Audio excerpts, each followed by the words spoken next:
Okay, greetings, brothers and sisters. So I started this video and I did an introduction and I did this thing with the hammer guy flipping out over Elon Musk not wearing a suit in the Oval Office and saying it's a billionaire power play move. It's hilarious. It's just wonderful. You know, Lawrence O'Donnell, the hammer guy. And then I ate lunch and I watched some things. I went out to the market and got some milk and stuff from the German, whatever they are. They wear hats and things. They had gone on vacation. I talked to them about that. They've been in Florida. And, I turned on the news watching lunch, and I saw a few things that I want to cover, some of them here, some of them later. But the major point about this video is there's two things here. One, it's the Democrats and the liberals and the media's reaction to Trump, which is always great. It's the best part of a Trump presidency, which I'm going to say later. And the other part about is, you have to let things kind of flow. You have to let things run their course, even if they're bad things. There's times where you have an opportunity to stop something, prevent something, and then once you've reached that point, when you have cancer instead of before you have cancer, things have to change. Right now you have to deal with something that's already a problem, something you can't prevent because it's already full blooming problem. And then you have to accept it as being from God and just write it out and do your best to deal with it, which I'm going to cover more as we go through this. I'm going to do another voiceover after I show you the Lawrence O'Donnell thing. And so to start off with, I want to show you something here. So they've just released hostages. Hamas has, it's Saturday. It's Saturday, February 14th, 15th. Yeah, please. Earlier this week, you predicted that all hell would break loose if Hamas didn't hand over all of their hostages. What do you expect to happen tomorrow in terms of I don't know what's going to happen tomorrow at 12 o'clock. It was up to me. I'd take a very hard stance. I can't tell you what Israel's going to do. But I watched the last people come out, and I looked at a before and an after picture. One guy was a big, strong, healthy guy. You could say he was a little bit overweight. You could say that because Trump really likes good-looking people. Not overweight anymore. He looks like he just came out of the Holocaust. It looks like a Holocaust picture. I've looked at him for a long time. I looked at him. I just stare at that picture. I have it on my phone. It's like, in fact, here's my phone. This is the screenshot of the guy. I stare once in a while. I look at him like, I want to look at that guy who looks like a Holocaust survivor, and I just pick up my phone, and there it is. And they've been treated very badly. The young lady came out last week. Her hand was blown off. I mean, literally, her hand was trying to stop a bullet that was headed for her face. She put up her hand. She goes like this and wiped out her fingers. And I think I covered this before, but a lot of her hand. No, I would take a different stance, but it depends. Look, it depends what Bibi's going to do. It depends what Israel's going to do. But and now I understand they've totally changed. Hamas has totally changed. They want to release hostages now again. But you have to see, this started by... And Israel is crediting Trump for this. And so this is the first piece. Let me show you the part with Zelensky. Okay, so let me show you this thing with Zelensky. I don't know if they're going to show the exact part. Hopefully they will, that I saw. If I can, I might have to go find it. I'll just tell you what he said. Let's see what they have here first. A message meant for President Trump. He called a meeting between Trump and Putin without the presence of Ukrainians or Europeans dangerous. Some in Europe may be frustrated with Brussels, but let's be clear. If not Brussels, then Moscow. It's your decision. Zelensky also took questions from our own Christian Amanpour. He talked the mixed messages from Washington and also the need for continued dialogue. Do you understand what America's position is? Yes. Which is? I think, to my mind, they are preparing atmosphere for their dialogue. For their dialogue, which will be? For the dialogue between Trump and Putin. And I think this is up to them, but they can discuss everything they want, but not about Ukraine without us. Not without us. And that's why, in this case, That's why, especially in this case, I think it's a little bit dangerous. That's why I said that we need to talk more with the president and to talk more with his people, with his teams. Yesterday, as you said, yes, we had good conversation, and I think that I opened some new details. Can you do a little dance? Get up and put some high heels on. Do your little dance. For vice president. That's why I said we need. It's not waste time. It's really very important, I think, diplomatic investment for the future, just and lasting peace for Ukraine. Yeah, sorry. Yeah, I thought you were going to say some more things. Your order. Yeah. You just sort of... Okay, so let's see. Like right here, I think is here's the part I want to show you. May not fully understand what. Okay, so this is the part here, I think. And that Europe needs to adjust to that. Here's a little bit more of Zelensky said earlier today. Some in Europe may not fully understand what's happening in Washington right now, but let's focus on understanding ourselves right here in Europe. We must give strength to Europe first. Does America need Europe as a market? Yes, but as an ally? I don't know. A few days ago, President Trump told me about his conversation with Putin. He did. He told me. Not once did he mention that America needs Europe at the table. That says a lot. Says a lot about that guy. The old days are over when Yeah, they are. America supported Europe just because it always had.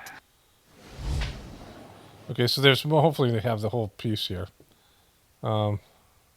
Many leaders have talked about Europe that needs its own military, an army of Europe. Okay, so the idea behind NATO was to do with the military, to do with the American dollar being the world reserve currency, that all the money around the world would be pegged against the dollar. And America would get an advantage because of that. And what they would provide, what we would provide for Europe, Americans, would be military support. And Europeans who are just tired of wars and, you know, the European wars between each other, and very warlike place, right? During the time of the Vikings and the various, kingdoms and things, and, wars between Scotland and England and Ireland and England and these places, all that stuff, all those, history of the feudal wars and all of it, right? The Crusades, wars between England and France and Spain and these other countries, right? Disputing territories and colonialism. And at this point, they're all tired of it. They don't want to fight. The European citizens have no taste for war. And so they need somebody be their army, and America was going to be their army. America was expanding, and the immigration populations were coming in here, and one way they could get ahead was fight in wars. And, all the stuff with what happened with World War II and all those things, right? And then the idea that Russia might be a threat to Europe, and then America would have Europe's back because Europe couldn't stand up to Russia's massive military, and Russian people are a lot hungrier and a lot, more prone to war, given the cushy lifestyle of the Europeans. So they said, all right, we're going to let you guys have the world reserve currency, but you guys got to, this NATO thing. And so with Trump, unsettling this as a possibility, that would mean that America wouldn't have the world reserve currency. Like America, if you're, there's a way that America can be fucked over economically, and the European Union can go with China as opposed to America, and then the currency will be devalued, and we couldn't buy goods and things from other countries cheaply. I mean, there's all these ways that America's economy can be fucked over, right? Which I'll get back to. Let's Everything needed to protect lives in modern war should be produced in Europe fully. Europe has everything it takes. Europe just needs to come together and start acting in a way that no one can say no to Europe. But America... after getting fucking $300 billion from America, he wants more, right? And, the shit with Biden, that gravy train's coming to an end. But this is a bigger thing at play here, right? I want to describe this. I'll talk about this after we get through this. America needs to see where Europe is heading. And this direction of European policy shouldn't just be promising, it should make America want to stand with a strong Europe. This isn't about replacing the alliance. This is about making Europe's contribution to our partnership equal to America's. And we need the same approach when it comes to diplomacy, working together for peace. Ukraine will never accept deals made behind our backs without our involvement. We need a unified foreign policy, a coordinated diplomacy, the foreign policy of common Europe, and let the end of this war be our first shared success in this new reality. And I also will not take NATO membership for Ukraine off the table. But right now, the most influential member of NATO seems to be Putin. Boom. Because his whims have the power to block NATO decisions. That's why we are talking about security guarantees. And that's why we believe that the core of any security guarantees for Ukraine must be NATO membership. We cannot just agree to a ceasefire without real security guarantees. Okay, so there was more to it that I heard, but this is just generally the general's gist of it. And so, what I want to say about this, there's a lot here.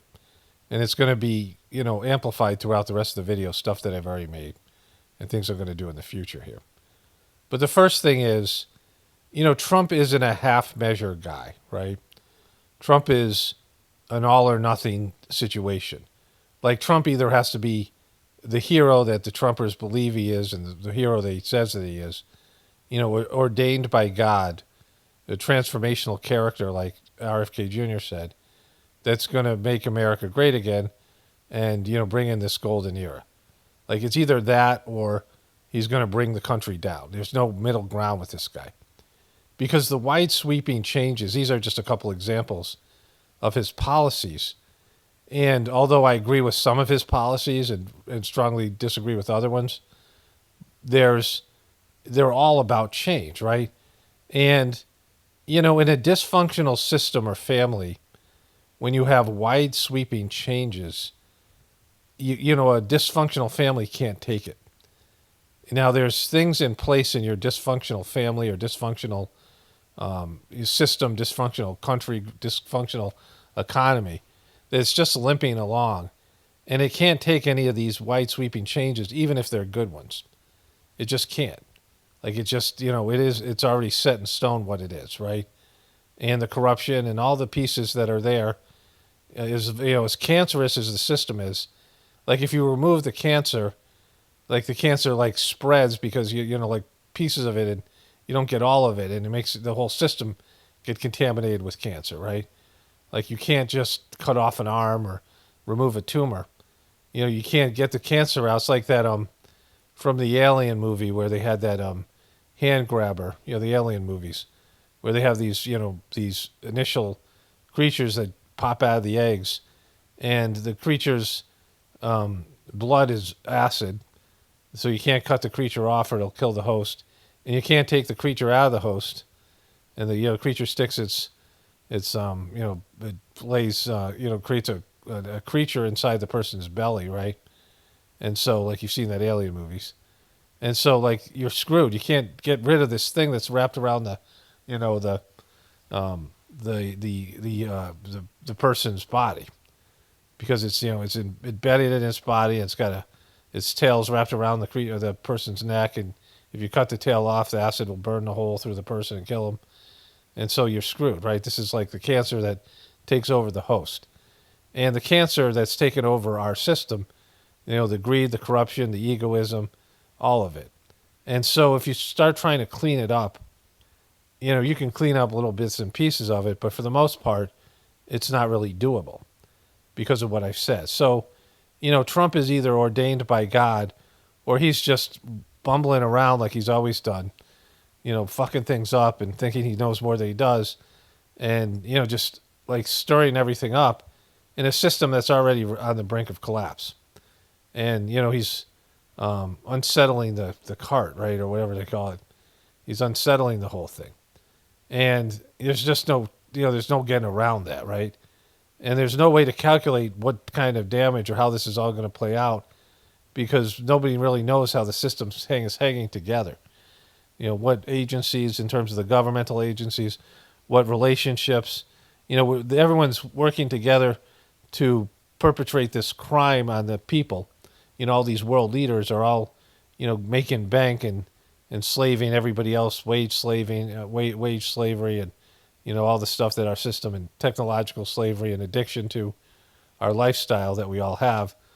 And if somebody blinks, everything can come crashing down, right? If somebody says "fuck you," I'm not, it's like a deal breaker, and there's World War III here, or whatever happens, whatever this unfolds, it's going to be bad. Like it's going to collapse.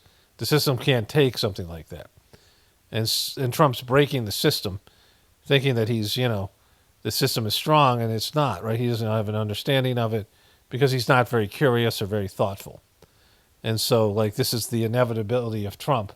And the reaction of people who hate Trump, is an interesting one because they've done everything in their power to make Trump who he is, to get Trump the support he needs to go full Trump, right? So they're, whining about it, but they created Trump. Their obsession with Trump and their, forcing a senile Joe Biden on the American people has created this, mega Trump, right? And it's kind of hilarious, but, it means the end of it, end of the system as we know it, end of life as we now know it. Okay, greetings, brothers and sisters. Today is Saturday, February 15th. Bunch of things to get to. I saw some reaction this morning from the liberal panel on Saturday morning news on CNN, I believe. It's kind of funny. And I have a clip of it, and hopefully I find the whole thing on the internets later on. I got a great thing from the Hammer guy and his stuff to do with Trump. I'm going to get into the India thing. And Pete Hegseth is just sucking at his job. He's just saying stupid boop. Anyways, we'll get into that in a bit. You can't swear in the beginning of the videos. Or maybe you can now, I don't know. YouTube's changed their policies without ever letting you know. Like it happens all the time. And so they loosen up on things or they tighten up on things or whatever. But I wanted to get to some comments, and I see that my thing got lost. But I had 3 comments I want to address here. They're not negative comments. It says, according to ChatGPT, this is in reference to the 2,000 cancer kids in Gaza. According to ChatGPT, a population of 1.7 million, about 65 to 70 children would have cancer. And so they're saying there's 2,000 kids with cancer in Gaza. So either that guy's lying, the king of Jordan, or more likely that there's the things causing cancer in that area, or ChatGPT is wrong. And then another person wrote, to be honest, in regards to the AI conversation at the end, it comes to a point where it seems like you're just talking to yourself, and like I'm aware you're talking to someone that is supplied by more intelligence than most human beings, but at the end of the day, you're asking a question, and it's rewording your questions back at you like their answers, it seems. And I was going to say this thing as well. I don't know if it's trying to appease you, but it's doing what we used to call reflective listening. And so when I worked in a treatment center, we were given these techniques by the therapist. When I first started working there as a counselor in the milieu, what's called the milieu, which is you're acting like the parents or the guardians of the kids, right? Like that's the role that you're playing as a counselor. Eventually I would go back and get my master's degree and become a clinician.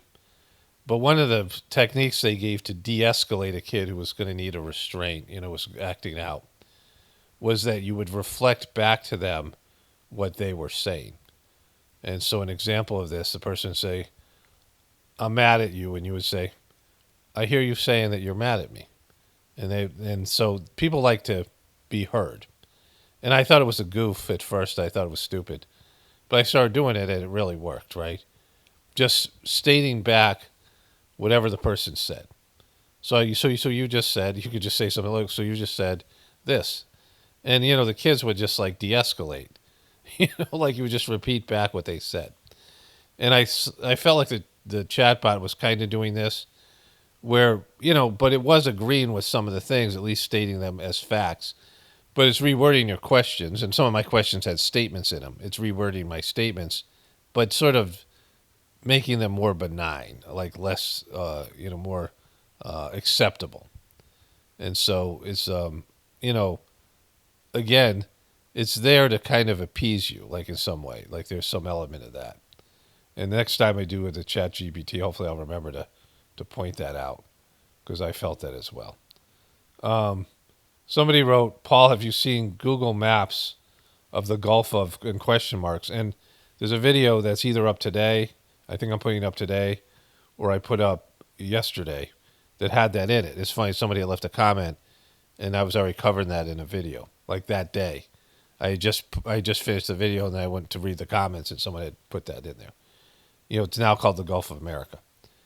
And then somebody wrote, you called it from the start, Paul. It was a land grab. And so in the videos that I'm showing you, so an old video of mine that was about the original Israeli-Palestinian thing that went on there.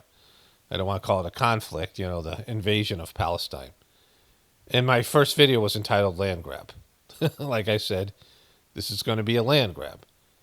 Because, and I'm not some rocket scientist, and I'm not the only person that thought that. Because they were going to do a land grab, right? And none of these other people were saying it in the mainstream media, and, I don't know about most truthers probably were thinking it at some level. But a land grab, it's not some like, oh, wow, that's some brilliant thing. Of course it's a land grab.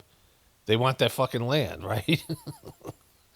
And so, then and the video, like I saved these videos, some of them that I might use again. Like if I'm doing a voiceover and I have, images and things in that video, it shows you, my original video showed the discrepancy between the Israeli military and the non-existent Palestinian military. It has a lot of great images in it. And so, but the video was saved as land grab. That was what I put out there. Like I said that in the title, I had a video titled Land Grab. And now here we are, Trump is president, and the land has been grabbed, right? They've grabbed the land. And so I'll put those images here in the beginning of the video. I also have a voiceover I'm going to put in now. It's a spiritual one, but I'll leave those images up, even though it has nothing to do with what I'm about to say. My spiritual condition has really gotten a boost from the last gathering. And I watched this show called, like I'm watching the show called Apple Cider Vinegar. And the person so much represents my ex, so I want to cover that. And I figured I was just going to take that piece out, a part of a voiceover I'm doing for this Journey series, but I'm going to put the whole thing in here, just because, sort of an update about my, situation or whatever, what's going on my end. And so let's play that voiceover, then we'll get into the other things here.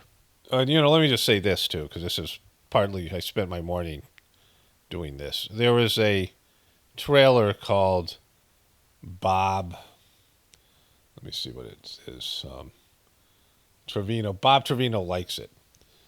And it was recommended to me, and it's a movie where the daughter's meeting with her dad in the diner, and he's given her a list of all the things he's had to pay for over the years, and he's breaking up with her in a way. He's like ditching her. She's in her 20s, something like that. And, it's a drama movie, and, one of this generation's whiny little thing, and her dad cuts her off, and she's trying to search for him, and she finds a guy with the same name, and they become friends. And, there's a whole drama about her dad and rejecting her and all this bullshit. And not my cup of tea. But there's a song in there that I really liked. And it's called You Belong. I think it's this song, because I can't find the song anywhere. But it's called You Belong by the Hills X Hills, who not familiar with the band. But I searched for this thing everywhere. I asked the chatbot to find the song in the trailer, and I scrolled through the comments, and people are like, "Oh my God, I'm crying so bad at this movie trailer." I'm like, "You're crying over this trailer? This movie's going to be horrible." People are saying it's going to be the movie of the year, like in the comment section. And ChatBeat GTP or Gemini said that the song is I said "You Belong" by the Hills X Hills. I asked all these questions for it, and the trailer doesn't. The soundtrack of the movie doesn't exist, and I don't even know if I'm gonna like the song. Like I kind of liked it in the trailer, but I don't know if it'll be something I like. Whatever. But I just wanted to find it, and it doesn't exist on Apple Music yet, so the song is not released, and it doesn't exist on the internet. Not like there's no YouTube video of it. There's no lyrics of it anywhere, and again, there was somebody posted this was an excellent use of this song, and I'm not familiar with the band. And so I looked everywhere for the song, and ChatGPT said, the song you're describing is likely "You Belong with Me" by Taylor Swift. And I said, no, it's not. Wrong. The song I want you to find is "You Belong" by the Hills X Hills, which exists in this trailer and nowhere else. And this has happened to me before. There's another song in the trailer. It was a different version of Titanium by whatever, Sia, I think her name is. And it was nicely done. It was done with some trailer of some, it was just initially done. And I don't know who sang the song, but I couldn't find the song. Like it existed in the trailer, but nowhere else. But I searched throughout, the internet, and it took me about 15 minutes, a lot longer time than I wanted to spend on that. And I've done that before. Then I listened to the whole song. I'm like, yeah, I've searched for things, but usually it's, I have that Shazam app, and it wasn't working. And so, you touch this, button on your phone on this app, and it listens to songs and finds it. And it's pretty good. Like it works pretty well. And certainly, it's a lot easier because I would say 90% of the time I end up not liking the whole song. It sounded better in the trailer or the movie or whatever I'm listening to. But anyways, so that happened. All right, so here's my voiceover of my condition and things, spiritual stuff, and then I'll get into the other aspects of the video after that. Okay, so I had a great sitting last night, the Friday night sitting, the Universal sitting. Very powerful. And then I went to bed still feeling really the same condition I felt after the gathering, Basant gathering, and then I woke up feeling that condition. So it's now February 15th. So the gathering ended on the 3rd. So it's almost 2 weeks. Really great to have that, prolonged spiritual condition. The after effects of the gathering. Like I feel it this morning while I'm talking. It's just, like I said, really since Georgie passed away, there was, I had some good sittings there in India. It still remained his condition, like after he died, for about, I don't know, a year maybe. And then the dodgy effects started, and it didn't start right away. Like it was, I think when I got back to America, there was partly that the gatherings were not as good, but I was still feeling I've always felt connected through these videos because of the nature of the work. Some more than others when I'm talking about the spiritual stuff. And so a lot of times doing some of these voiceovers, it's like giving a sitting or getting a sitting or both.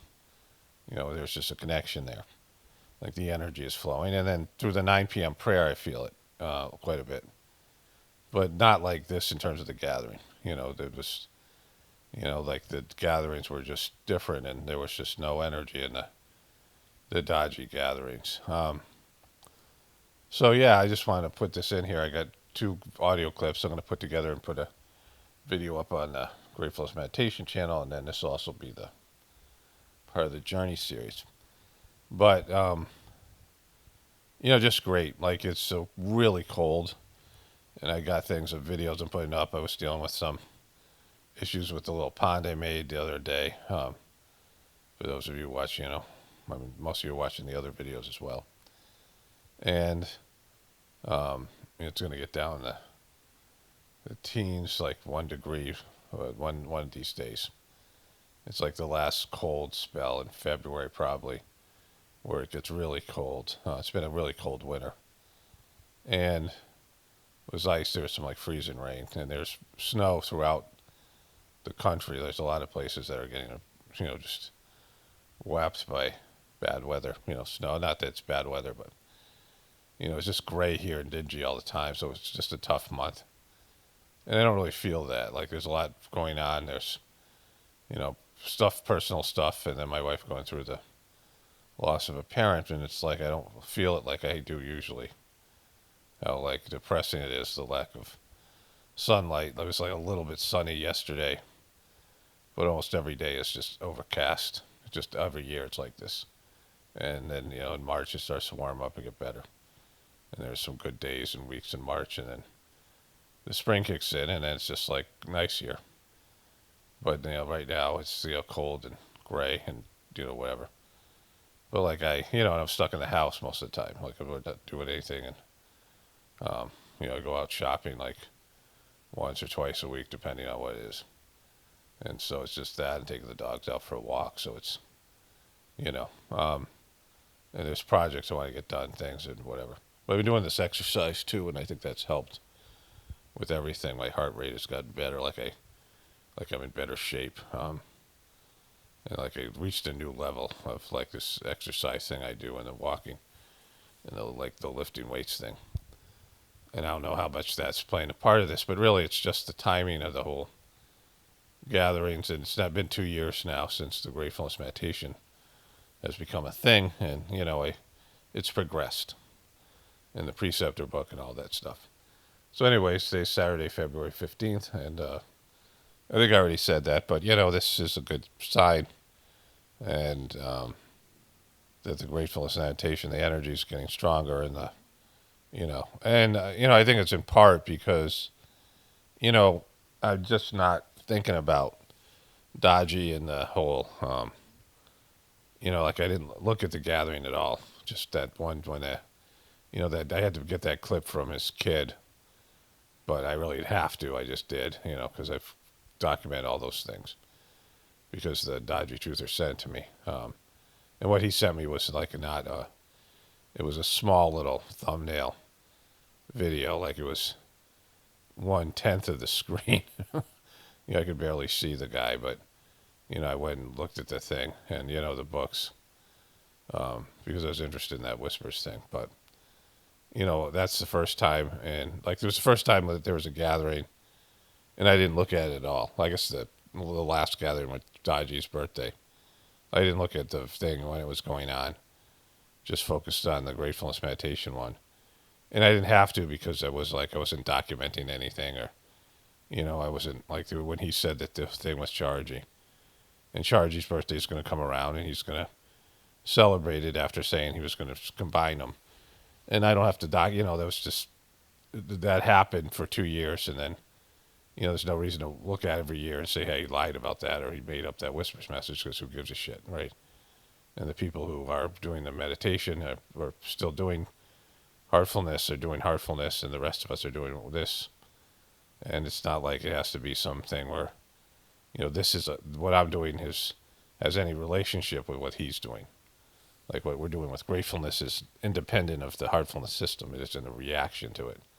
It's an unfortunate necessity, because he no longer is bringing the goods in terms of the transmission, and his bullshit's blocking the flow of it, which is sad, because, he was prepared to be the master of the system, but he just didn't do it. So, the Gratefullness meditation is just what we have to do to keep the thing going. And so it's not, anything, it doesn't really have any relationship to heartfulness. It's like you had a divorce, and you're every once in a while you're checking out what your ex is up to, or something like that, a breakup. What they're doing, how they doing, whatever. And, It's like, well, you're in some kind of competition to see, like who's going to win the breakup or divorce or something like that. There's some kind of, unresolved things. And I don't feel anything unresolved with Dodgy. There's just no, you know, things in there that, I mean, there might be something that happens that is of interest, but almost, not really, because, there's nothing I need to know about the thing, right? If a Dodgy truther sends me stuff, but if he stops sending me things, then I won't know. Like, I'm not going to go seek it out. And that's been the case now for the last year or so, I guess, after the Chargy birthday gathering, almost a year now, in July, so whatever that is. And even before that, like, there was something like I had to do, document that, because, he had said that thing about the combining the gatherings. That was, he got a whispers message, and he was either going to obey that and cancel Chargy's birthday, or he was going to do Chargy's birthday and disobey the imaginary message he got from Babaji, the orders he got from Babaji. And so, like, that was a thing. But now it's, we saw what he did. He had to do the gathering, so it was just like a joke. But now he's releasing these whispers messages that have come out of, like, any personal messages between him and the medium. And his son is being charged with $180 million of fraud in America, is announcing the thing. And so, like, there's nothing really to see about the thing. It's just, it's kind of funny now, I guess, was like the only thing I could say about it. I guess a part of that, I saw Modi could come to America, and him and Trump had made some energy deal. I'm going to cover that today's video. And, the relationship to the United States and India is important if you want to travel there. India gives some preference to the visas for Americans. Like, we could get these 5-year visas, which I think I had in 2020, which is probably expired now, and 10-year visas. And so we got the 5-year visas because they were quicker to get. And you could just go to India then. You didn't have to go get a visa before you went. And it's a whole thing because it's a very bureaucratic country. And then the relationship with India and America being better, but Trump's thing would be significant in terms of traveling to India. It used to be something I'd be like, wow, this is of interest to me. But I can't for the life of me think I'm going to go back to India, which, is sad, but there's no reason to go. In fact, it's the opposite, because the only reason to go is to stay at an ashram. And, the Khan ashram is, to me, I see the whispers messages that talk about how Khan is going to be this special place. And, I'm sure it's nice, because it was nice when we went there. Like, a hotel is nice, or like some destination, some vacation destination, or a spa is nice. But it isn't an ashram, like it isn't the energy you have at the ashrams. At least it's, I don't know. I mean, the energy might still be there to some extent. I don't know. That's not what the Dodgy Truthers told me. But either way, it's not for me. Like, that's, and it's an arduous trip. I was thinking about something to do with my ex, which I'm going to talk about. There's a TV show I'm watching, and the character is an Australian girl that duped everybody. It's called apple cider vinegar, and said that she had brain cancer and created this, way of natural health to cure cancer. And, she didn't have it, and it kind of turned out to be a fraud.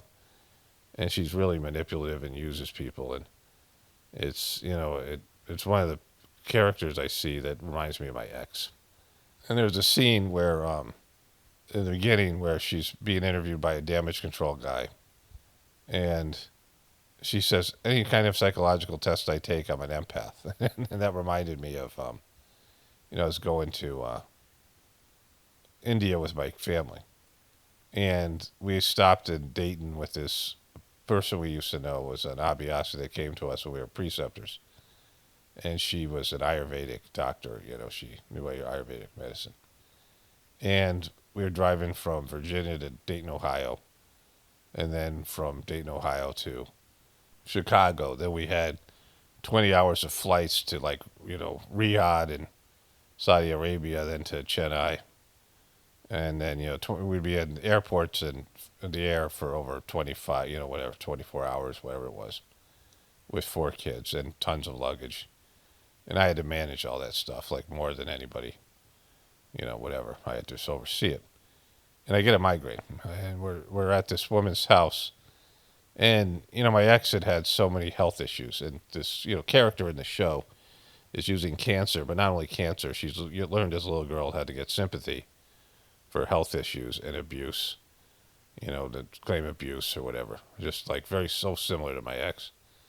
I mean, the character is just like, this type of person that manipulates relationships through, being a victim or being, somebody who's got cancer or whatever.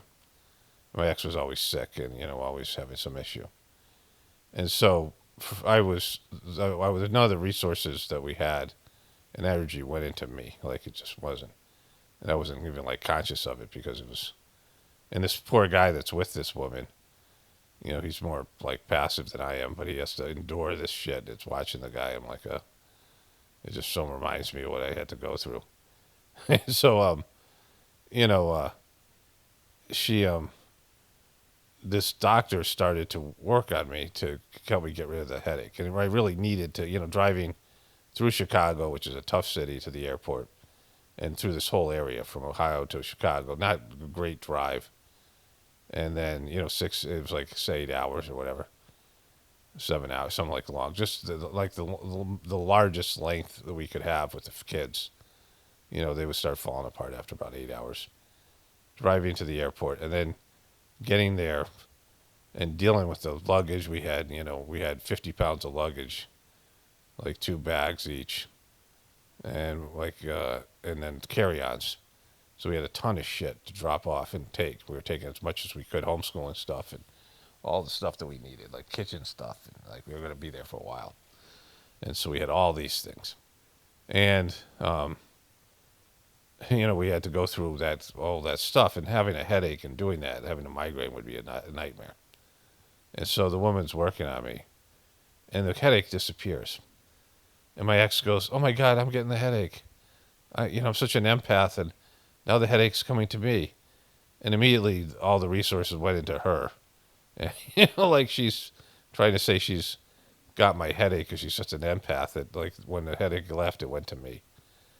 Because, like, she just fucking couldn't have, like, me have any kind of, like, she not be the center of, like, the attention and be, like, whatever. And I was just, oh, my God, like, I'm looking at her like, what a pathetic piece of shit. Like, it just, like, even this is a necessity that I get this work done. And from, just for a moment, like, the attention's on me and my situation. And, there's a scene in the movie the show, where she just has a miscarriage. And she's in competition with this other girl who really has cancer, who's got a similar, like, website, a similar, vibe. She's kind of a scammer, too, in a way, but, like, she's legitimately got cancer and legitimately believes in what she's doing. And this girl who's the center of this thing has copied her to some extent. And the other girl's got a much bigger following at the time, is more popular. And she just bought this house. And the girl's sitting there just after the miscarriage, imagining that she's in a house like that. And so the guy comes into the room, and he's crying, like he's broke. He's older than she is, so he's like he's kind of, very passive, and he's devastated. He was crying because the miscarriage was, she was like, like towards the 3rd trimester. She was showing, and she had a big belly and had this miscarriage, and she had to birth the baby. They induced, labor, and she has a small baby, like this small, premature baby, and he's holding it, and he's like looking at it, and he's like, "Oh, she's perfect." And the girl said, "No, nature knows what it's doing, and it's not perfect because nature didn't want it to live or whatever." And like the guy's devastated, and he's calling his mom and crying in the other room. And she's looking at this girl's website. She's built in this app that's going to put her over the top. And she's in, competition with this girl. And so he comes back in the room and he said, "We did all we could." And she said, well, I did all I could. Like, this is totally what was something my ex would say in a more subtle way. But like this, just totally there. She'd do it in this more slick, sophisticated, subtle way, but would do this kind of thing. And he's, you knew something's coming. And she said, I did all I could, but, I can feel the Wi-Fi hitting my belly and me. And again, Wi-Fi has an effect on things. She goes, we have so much Wi-Fi, I can barely breathe, which, could be a thing, right? But it's not that, because she wants a house. And then she goes, I asked you to move a bunch of times. So she's blaming him for the miscarriage because he couldn't get her into a better place. And it's only because she wants to go to a better place, like a nicer house. And she's working on this app. And she has these guys in her garage who are coding and, making this app, which was going to be, it's going to get 50,000 downloads in like the first month. And she's going to be like international person, and that this thing's going to make her. And the guy knows her. She's with this guy, but they're not married.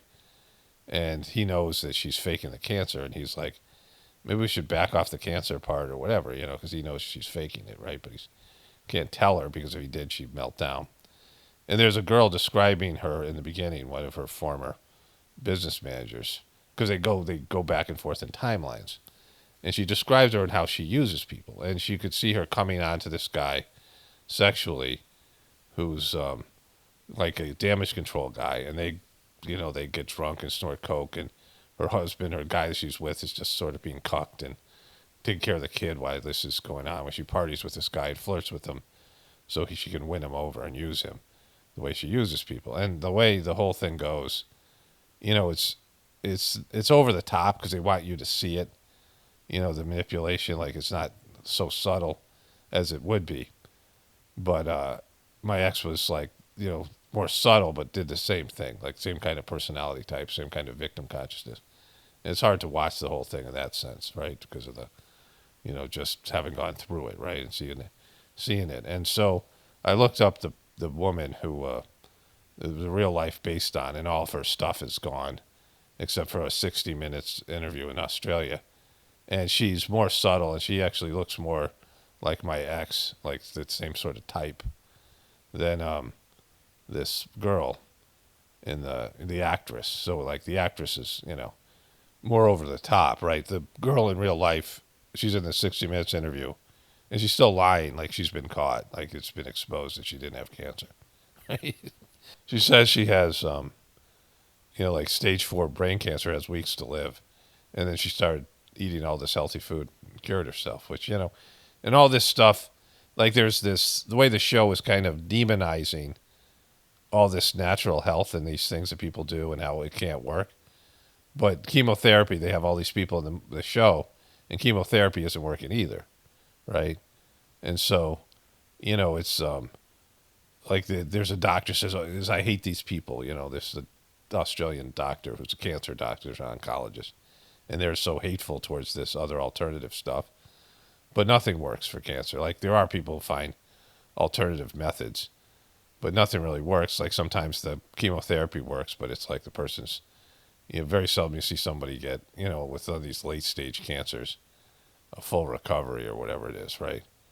Like, it's just, there's a remission and there's, but it's because we know that the food system and the allopathic medical system is causing all this bullshit, right? Especially now.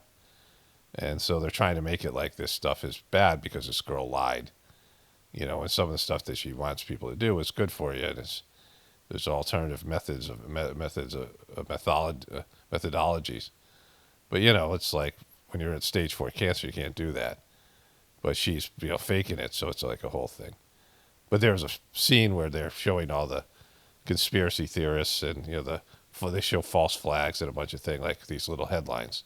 False flags, and one of them, they do it really quickly. Like, all this disinformation is bad, and, people are, the whole thing. So it's a sucky show in that sense, because it's, it's basically saying you can't do this other alternative health. But most of this alternative health is preventative.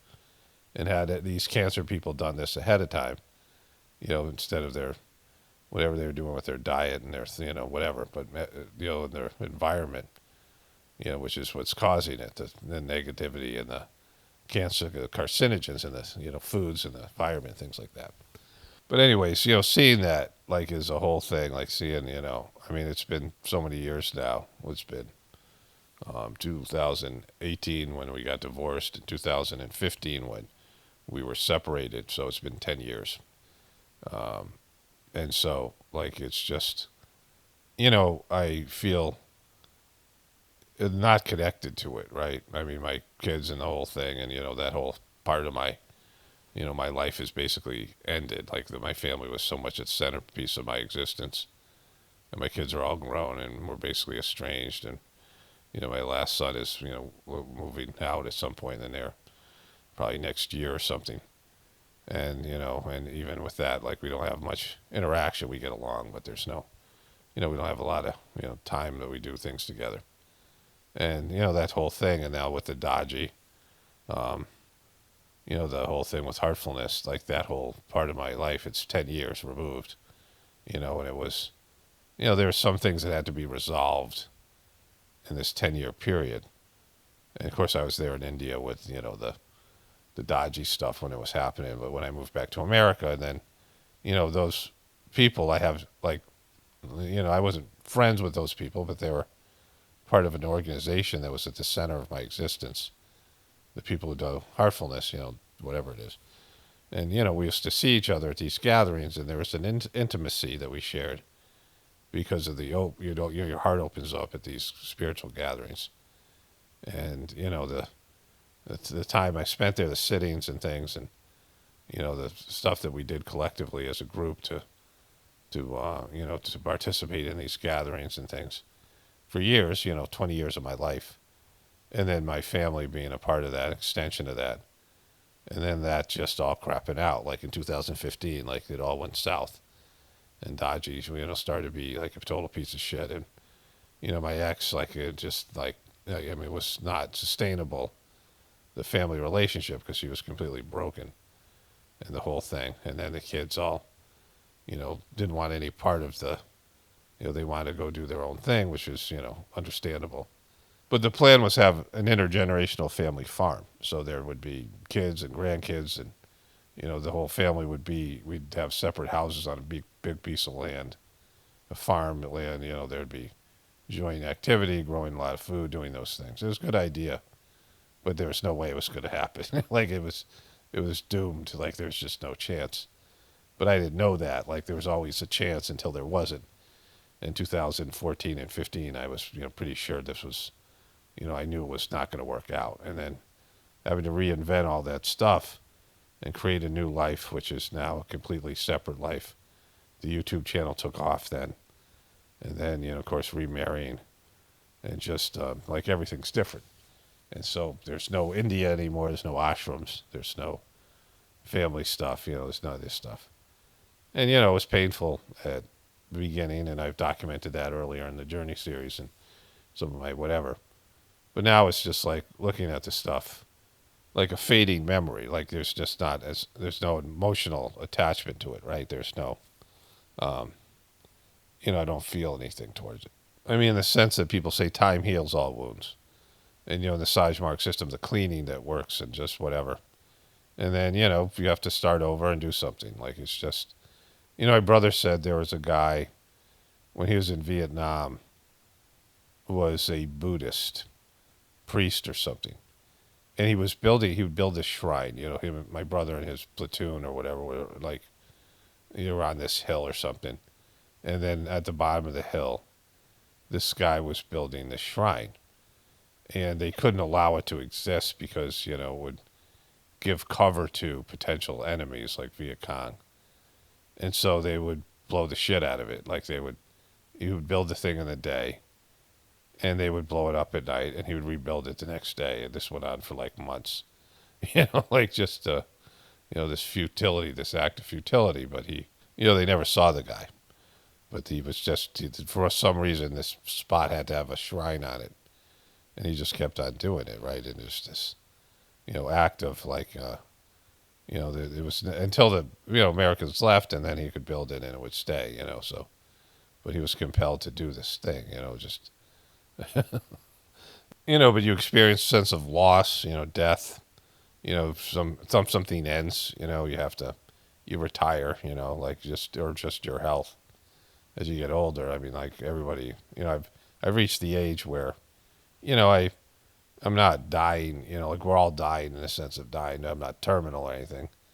But since the COVID stuff, and just I'm 60 years old. I'm in the back third of my life. Whatever it is, back fourth, depending on how long it lasts, and your body's just starts to break down. You have more issues. Like my health is actually improving, the exercise and things, but I'm aware of it. Like it's there's a time and it's a phase, a season where you're aware that this is I'm not creating things as much as just sort of resolving things, wrapping things up, and entering into a different phase. The retirement phase that my wife and I are going into, and these things, and death is a part of that. Like aware of it, that there's going to be thinking about it. And when you're young, you never think about it, like almost never. Like it's just I mean, if you are, then you're like screwed, because there's what reason would you have to think about it when it's so far away?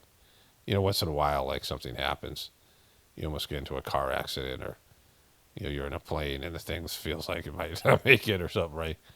But other than that, there's just no sense of it. Like it's just one of your friends gets cancer or something, you're like, wow, holy shit, something. When you're younger, in your 20s or something. But as you get older, it's obvious that this is inevitable, and you're more aware of it. They have the 5 stages of grief, but it should really be 6 stages, because gratitude is missing.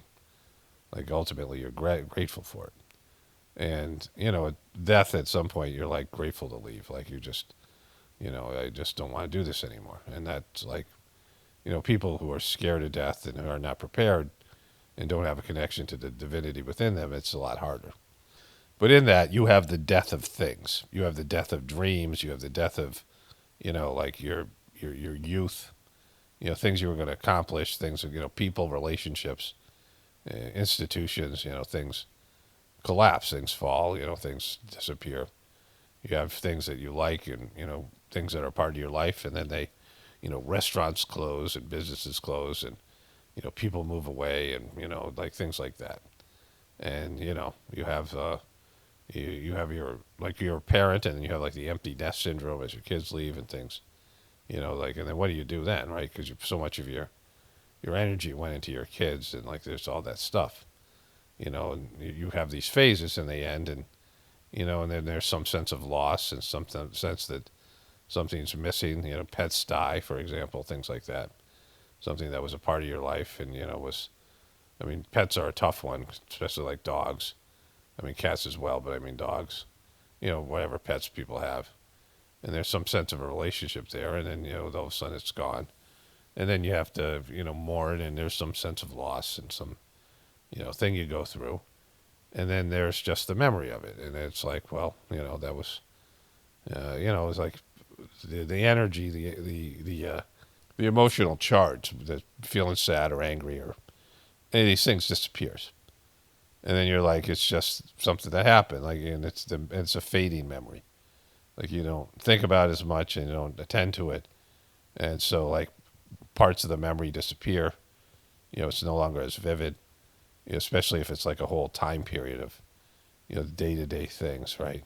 But anyways, just wrap this one up. But I just want to say that I feel very happy about the development of the gratefulness meditation, because of the spiritual condition is, I mean, it's something when my family and I moved back from India, I was relying on the ashrams and getting lots of sittings to deal with the grossness of Hollywood and all the stuff that I was covering. Like I just dive into the cesspit every day, and all the, I was doing a lot of Hollywood videos back then, like Illuminati shit or whatever it was, right?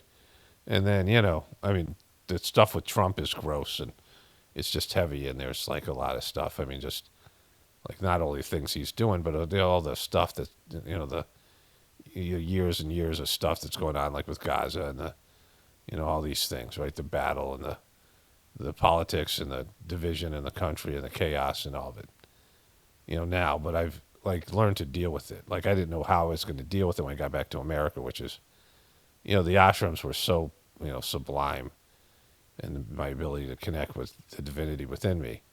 And I was going through that, you know, tough divorce stuff, and like the dodgy stuff wasn't even aware of. I didn't know it was possible that he was going to be a piece of shit. Like when I got back from, you know, America was the first time I went to a gathering in L.A. and he walked by me like he didn't know me, and like just a little bitch move, and I was like, what the fuck was this, right?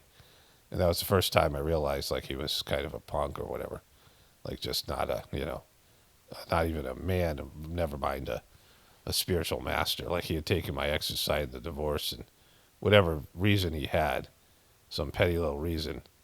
And, you know, I was coming back to America, and my kids were, and my daughter, who was, you know, going to commit suicide in 4 years from that time, was, you know, desperate, and she was cutting herself, and, you know, things my ex used to do, you know, and this whole, you know, stuff like self-abuse that my ex, you know, modeled for her. And I had to deal with that. You know, my kids all had issues, each one of them. And there was which I had to homeschool them, and like I wasn't really, you know, I mean, wasn't counting on having to pick up all the pieces and fix all these problems, and was limping back to America, you know, almost broke, and having to, you know, make this YouTube channel into something, and, you know, start over. And I needed like a boost at this gathering, and all these people were treating me like I was a leper.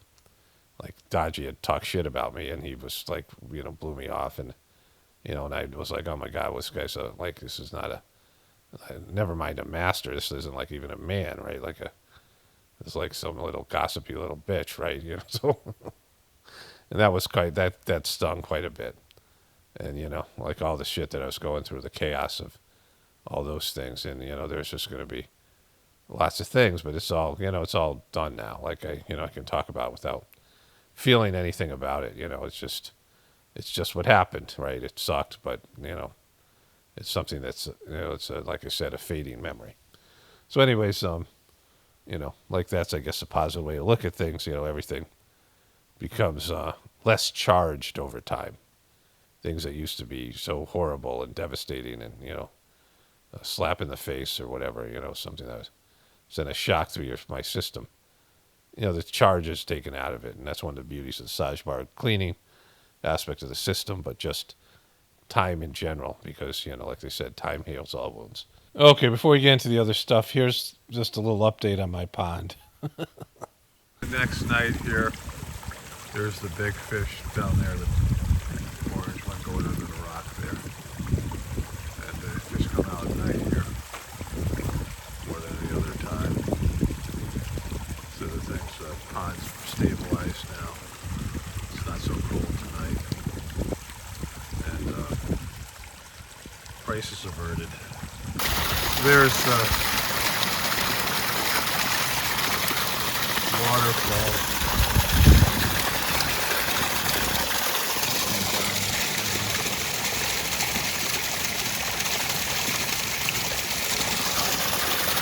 Okay, so pond's cleared up here. The water's nice and clear. It's not leaking. There goes Tulsi. I got some of the leaves out of the way. Some fish food up there. The fish are all under that rock there today. Today's Saturday. Last Thursday's the night it shit the bed. I guess I did all damage there to the rock and roll stuff with the breaking up the ice. I can deal with that later. It's not flowing nicely here. Still some ice. It's a little bit warmer today. It's going to get cold again. So yeah, crisis averted. What I mean by that is I don't have any leftover issues with it leaking, you know, and that's just a nightmare. So, which is good. The water's still retaining, the pond's retaining its water. And then on February 7th, I was walking around the pond, and I saw a painter turtle. It had an iridescent shell, and I don't know if it had ice on it. I think it must have had some ice that froze to its shell that was making it look iridescent. And the light was refracting. Here you can see the video here. And then a follow-up video I did a couple days later. This is to our big pond in the pasture. Walk around the pond, and there's a turtle here. See, it's all shiny. It's kind of iridescent. The ice is forming. It's just there breathing on the side here. The turtle again. You can see it's not iridescent today. There's no sunshine on it, but it's its head's out. It's got some moss on the back part of its shell, but it's completely in a suspended animation. Oh, I just moved its arm a little bit. My dog's over here smelling. But it's just right here by the edge of it. See, it's moving a little bit. I don't want to disturb it. Let's go. Okay, what would Jesus do? One of my viewers, or not one of my viewers, one of my friends on Facebook, I think, posted this. This is where I think I saw this. Yeah, I don't know. So the best part of a Trump presidency and a Trump existence is this liberal face right here. Whether he's faking, I don't think he's faking. But it's how they lose their minds. The liberals losing their minds is, it's worth the price of admission, right? The whole, certainly not the Gaza Strip and ways, that shit is just evil. But, this. So this guy, one of my viewers sent me a clip of this, but I found the whole thing here. And he's losing it over let's watch it. Good Trump news from the Oval Office today, if this one thing that Donald Trump said is actually true. When Donald Trump complained about judges blocking his attempts to stop spending and rewrite the Constitution, a reporter asked if he would abide by the judge's rulings, to which Donald Trump, to many people's surprise, said, well, I always abide by the courts, and then I'll have to appeal it. That's the right answer. He gave the right answer. Crazy. He's crazy. Look how happy he is. He didn't stop there.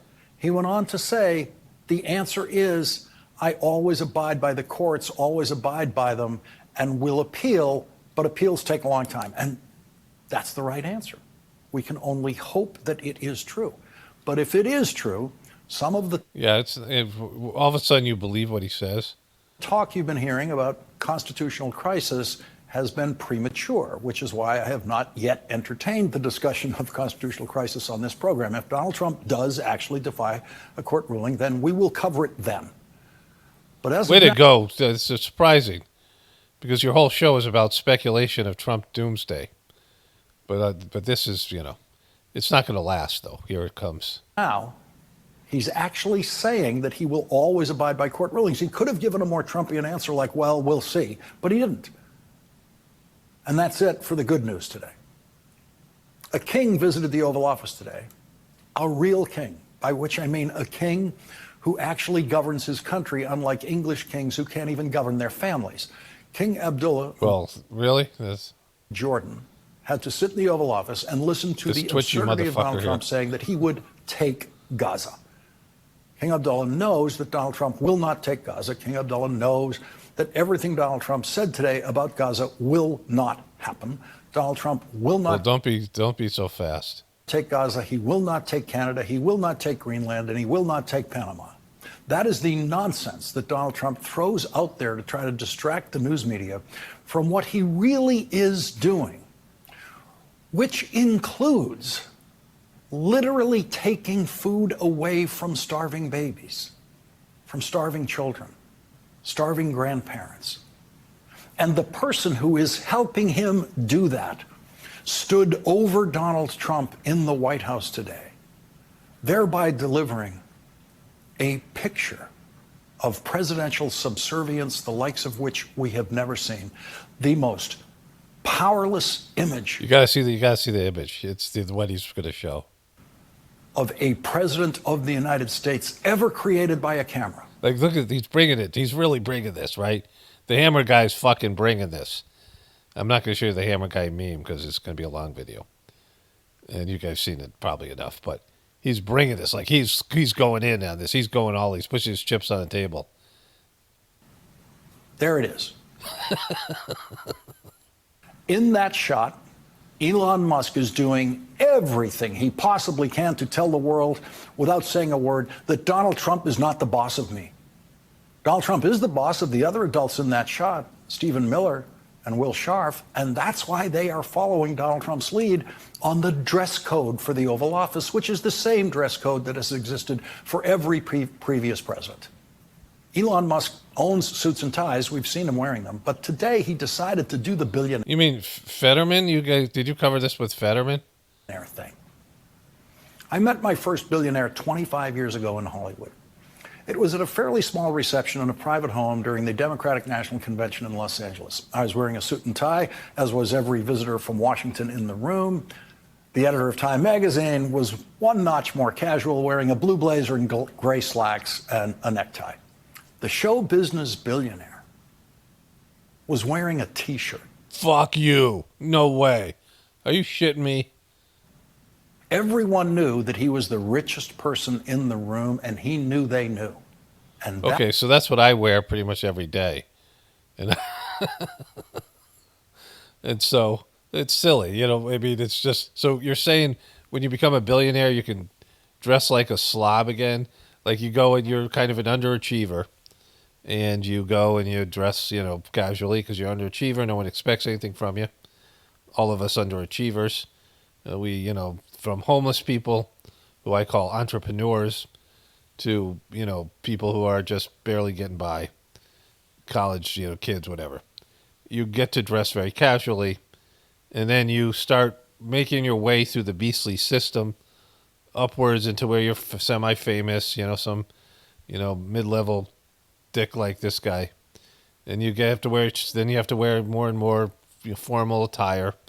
You wear suits and ties eventually, and then better suits and ties, and, you know, Armani or whatever they fucking have out there. I don't know. And then when you finally make it to the billionaire status, you can dress like an underachiever again. So, that meant he could wear whatever he wanted. He could dress like he just walked out of a TV writer's room. And so I saw then that the billionaire power move was being underdressed. it's the billionaire power move. Violating the dress code and knowing that you can do it because clothes don't make the man, money makes the man. Boom. Money makes the man. And today Elon Musk decided that he wanted to outdo all of his fellow tech billionaires who frequently show up in T-shirts, and so he violated another norm of business meetings at the White House and business meetings in a lot of places by bringing one of his 11 children. Yes, boom. Power fucking move. Billionaire power move. It was like bringing a dog to the home of a person who hates dogs. And we all know how much Donald Trump hates dogs. His favorite line in publicly announcing firings of people that he hired in the first Trump White House was, "I fired him like a dog." I fired him like a dog. Know what that means? Dogs don't get fired. It can only mean that he hates dogs. You know, it can only mean that. He means, you know, remember this guy.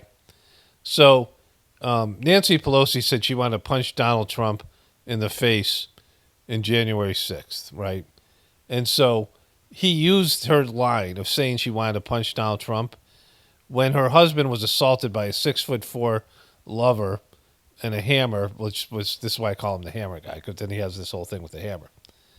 And he was talking about that event when her husband, Nancy Pelosi, and he said, the guy's lucky Nancy Pelosi was there, because we know from her, he showed that line, showed her saying that she wanted to punch Donald Trump in the face, that she would have given that guy a fight.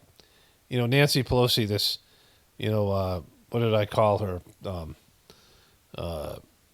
Whatever it was. The, something, she was, was it Fire Marshal Shill? Yeah.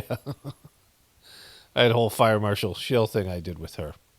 So, you know, he said that if the guy showed up, if Pelosi was there, when the guy showed up with a hammer, she would have fought the guy. The guy's, you know, outweighs her by like he weighs 3 times what she weighs. And he had a hammer. But somehow Nancy Pelosi was so feisty. Like, he says stupid shit like that, right? And so, whatever this represents, whatever reason Elon Musk dressed this way and did what he did, I think he brought his kid in to kind of humanize him. To make him look like, yeah, I'm just a dad like you or whatever. But, you know, it was weird to bring his kid, and the kid's picking his nose and frickin', You know, he had to shush him and all that stuff. And, you know, I mean, I can't imagine Trump was psyched to have a kid there. But Trump is more pacified now. And he is whatever he is on this thing. But, you know, if Trump feels like he's being overshadowed by Elon Musk, he'll totally ditch him, right?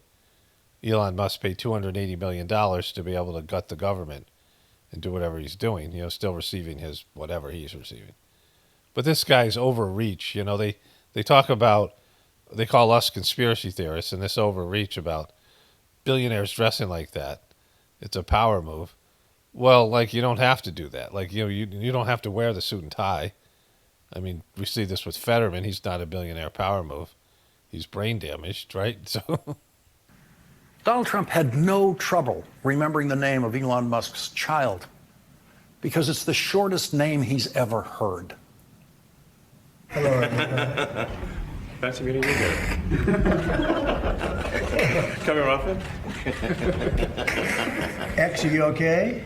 This is X, and he's a great guy, high IQ. He's a high IQ individual. All right, let's go full screen with these shots because I want to see everything that's in these frames at the White House, okay? The child start yelling at him. Who's hammering? Who's fucking hammering? Yell at him. Was there as a power play by Elon Musk, demonstrating he can do whatever he wants in that room. When Donald Trump is your boss, you don't bring your kid into a business meeting with Donald Trump. And when Donald Trump is your boss, you don't talk more than Donald Trump in a business meeting with Donald Trump. Elon Musk spoke 3,666 words. Donald Trump spoke 2,487 words. Fuck, you counted the words. You counted the fucking words, bro. That's it. I counted the words. He spoke 1,000 more words than fucking Trump. And we know who's boss now because he's speaking more words. Mike Pence never had a day like that in the Oval Office with Donald Trump. J.D. Vance will never have a day like that in the Oval Office with Donald Trump because Donald Trump is the boss of J.D. Vance. One thing Donald Trump always craved before he ran for president was the attention of the truly rich, virtually all of whom ignored. All right. You know, well, let's go on a little bit. This is Donald Trump as phony rich and vulgar rich. And now Donald Trump has the attention of the richest person in the world, the person who can literally bail him out of any financial difficulty, like the $85 million that he owes E. Jean Carroll pending his appeal of her success. Oh, my God. Are you serious? You don't think he's monetized the White House? That his family has made bank on the White House? Of course he has. Like, he's going to... Donald Trump is financially set in every possible way. His family is the same way Joe Biden... I mean, he dwarfs Joe Biden's, Hunter Biden's stuff. He got a $2 billion deal with the Saudi Arabians. And so he's totally monetizing his position. You guys should know that because you hate the guy. Jesus Christ, bro. This is pathetic. Like, this is, you're just making these huge leaps. Yeah, I'm sure that the money Elon Musk has is whatever that is for him. But he has all these things, right? And so whatever motivation he has for this, you know, Elon Musk coming on board was important for him because he got all the tech guys. He got the Bitcoin guys, he got the tech guys, and even, you know, to some extent, Mark Zuckerberg was psyched because of the censorship. All these platforms are now able to do what they did before the Biden administration. Even YouTube was starting to loosen up, right? All of these platforms. Because that's what they want to do. It's better for business. And they say they might not like Trump or whatever, but, you know, they definitely like this better than what Biden did. And so, you know, whatever motivation was here, whatever the social dynamics that are here, it's, and how do you name your kid X and then come out and call Twitter X, right? Successful lawsuit against him and the $500 million that he owes the state of New York, pending his appeal of the lawsuit New York Attorney General Letitia James won against Donald Trump. And we have no idea how much money may have already passed between Donald Trump and between Elon Musk and Donald Trump. We have no idea how dependent Donald Trump is on Elon Musk. There will probably never be a way of knowing. We just don't ever know. It could be a quarter, it could be 50 cents, it could be $1 billion. We don't know. Elon Musk and Donald Trump proved nothing of what they said in the Oval Office today. Given their demonstrated comfort. Okay. So this is this guy, right? they've come unwound. And it's the best part of the Donald Trump presidency. Okay, so let's cover this first here. What hit us? Small asteroid fragments. An asteroid on a collision course to planet Earth? It may sound straight out of a science fiction movie. But NASA says this drama could be real. Is like being an outfielder at Fenway, where you hear the crack of the bat and you see the ball has left the bat. Yes, it's a chance of asteroids hitting Earth in 2032 has doubled to 1 in 43. And so it was 1 in 86, I guess, and now it's 1 in 43. And so that's not great odds. I mean, it's a long shot at a racetrack, but, that's a reasonable chance that the asteroid would hit. And again, how big it is when it hits, if this is, this is NASA, but there's an asteroid coming here. And it's a fly ball, but you don't know if it's to center field, left field, or right field. And basically for this asteroid, we're barely off the crack of the bat. Astronomers first spotted the asteroid named 2024 YR4 back in December. The sizable space rock stretching up to 330 feet long, at least the size of the Statue of Liberty, and big enough to do catastrophic damage on impact. We as a community have to decide how we move forward with that. After studying YR4's orbit and trajectory, scientists warned the asteroid could be on a path toward Earth with potential impact by 2032. Initially putting those odds low, now saying the chances have more than doubled from just 1% to 2.3%. The probability number is going to wiggle around a little bit. Okay, so 2.3%, which is, that is what it is. And again, it's NASA. I'm just putting it out there because I know there's the odds are, in terms of what I know is going to happen to planet Earth. Just look around you. Isn't it time for asteroids to start hitting it? The other part of this is if that magnetic field is going to flip, we're now seeing the aurora borealis in places as far south as Florida. And that was one of the things that scientists said was going to happen when the magnetic poles flipped. And when that happens, the magnetic field is weakened, and asteroids don't get brushed off, and solar flares don't can hit the Earth. Right, the magnetic field blocks a lot of that shit, as does the atmosphere. So we'll see. This could be one thing, right? The apocalypse is coming, and this could be one of the things that one of the horsemen. Okay, so this was recommended to me on Twitter. Alex Jones, they're recommending Alex Jones. I'm not subscribed, and apparently he still has InfoWars. Like, what the fuck was that thing all about? 6 months ago they were supposed to take it over. Remember, it was bought by the Onion. Was that some kind of a joke? But anyways, this is on Facebook. Agriculture, Brooke Rollins was also confirmed. So you'll be working in tandem. Yeah, and Brooke and I work very well together, and we're aligned on those issues. Mr. Secretary, Dr. Paul Offit, who you know is on the National Vaccine Advisory Board, was on CNN earlier today. He said this. She's got a smug look. Of course, he's going to do everything he can to make vaccines less available and less affordable. So this guy just looks like a vaccine shill. Like a big pharma shill. He is about to certainly hurt the vaccine infrastructure in this country. And I think what's about to happen is he is about to join hands with Donald Trump and march together into measles land, because I think that's what measles land. They're going to measles land. It's about to happen. So you're now going to be responsible, not an open border. You're going to be responsible for a measles outbreak. That's the new line from the vaccine community. Yeah, I'm not going to take away anybody's vaccine. If people are happy with their vaccines, they ought to be able to get them. What we're going to do is give people good science. We don't have good safety studies on almost any of the vaccines. Vaccines are the one medical product that is exempt from pre-licensing safety studies. So I sued HHS a few years ago in 2018, and I said, show us one study, one pre-licensing study of any of the vaccines that are now, the 72 vaccines that are now mandated for children on the childhood schedule.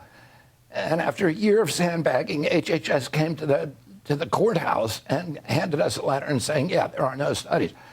The only vaccine that is on the childhood schedule that had a placebo-controlled double-blind trial was the COVID vaccine. None of the other ones have. That doesn't mean you have to do that kind of trial now, but you need to know what the risk profile is for these Do products. you think the COVID vaccine was safe and the boosters were safe? I mean, a lot of people talk about adverse effects. We don't have good data on it, and that is a crime. The fact that we don't have a surveillance system that actually works. In 2010, CDC has a surveillance system called the Vaccine Adverse Event Reporting System. So this is the part I saw. And it's supposed to pick up injuries. But CDC did a study of that system in 2010.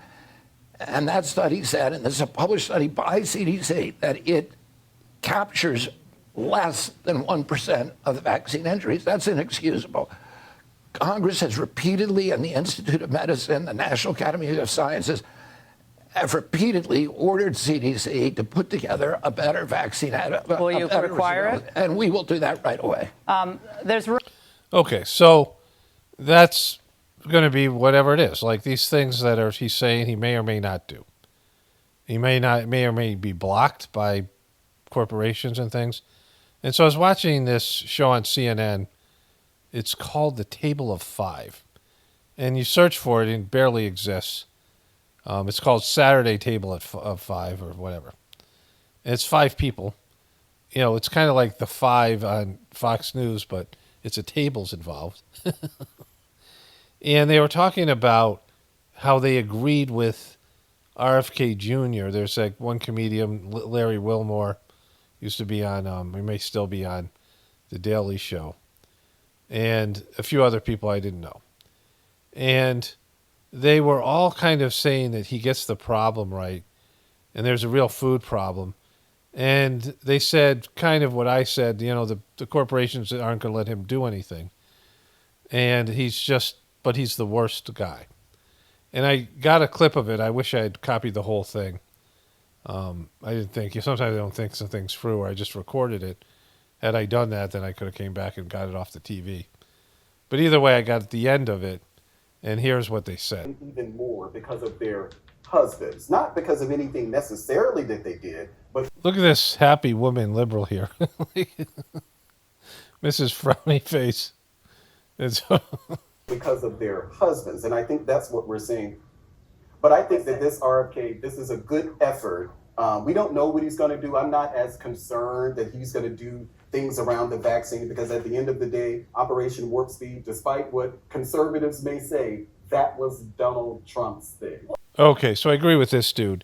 What they were talking about before is that RFK Jr. was stating truth about the problem and these issues with the food system.